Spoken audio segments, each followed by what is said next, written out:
I've been one of the guys that have been kind of harping on this media bias, media favoritism stuff this entire generation. A lot of people think I'm crazy.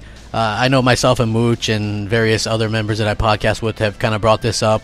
And the thing is that it's real. And when you see it plain as day, people start to understand just how real it is and how far spreading it is, right? And it's an interesting subject to talk about. And when you have a journalist for a major publication say that it's fun and easy to make fun of Xbox and Microsoft, you know just how big the problem is. What's up, everybody? Crapgamer here with Crapgamer Reviews. Back with another video. Thank you guys very much for checking it out. I really do appreciate it. I would also appreciate if you guys could hit that like, share, and subscribe button because it helps out the channel tremendously. And you know what?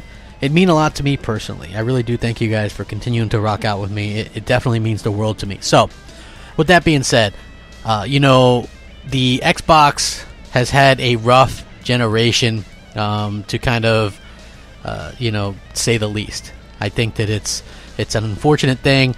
The main thing that I want to kind of get my point across is that bias and favoritism are different things. It's just like with us as gamers, right? I have a favorite in Xbox. It just so happens that a lot of these journalists are of an age where probably the PlayStation was their first console and there's a lot of fond memories there, and they don't want to cut Xbox any slack. No matter what Xbox is doing, they just like take shots and whenever they can. And you have this particular guy, they ran a story about Crackdown 3 being delayed. And in the comments, it was kind of interesting, and then he kind of tweeted out, this is what he had to say. It's easy and fun to make fun of Microsoft for these delays, but Team Xbox does deserve credit for giving Crackdown 3's developers extra time, rather than just axing the game like they did Scalebound, Phantom Dust, and Fable Legends. So, even when he's like, but they deserve credit for this, unlike what they did with this, right? You can just see that there's like some vitriol there, like the person just doesn't like Microsoft, right? And for a journalist, and this is the same journalist, by the way, who said that he doesn't have to be objective and they don't strive for objectivity. He says it's easy and fun to make fun of Microsoft. And I don't see how that's a thing. Sony has had a lot of delayed games this generation, and in general, the entire time that they've had consoles, right? Just off the top of my head, this generation, from first party to third party stuff, like, you can even look at stuff like Deep Down, Drive Club, Uncharted 4 had multiple delays.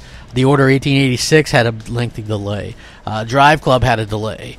Horizon Zero Dawn had a delay. Days Gone had a delay. They get a lot of delays, and they didn't even have hardly any exclusives to start the generation. And nobody made fun of them. They said it was genius.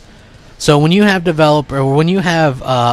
media that sit there and say it's fun and easy to make fun of Microsoft, you realize just how deep-rooted this problem is, and that it goes well into the mainstream media. And it's really shocking to me to kind of see just how much dislike and disdain a lot of these media types have for Xbox, and I think it's a little bit too far, to be quite frank with you. So, it is unfortunate.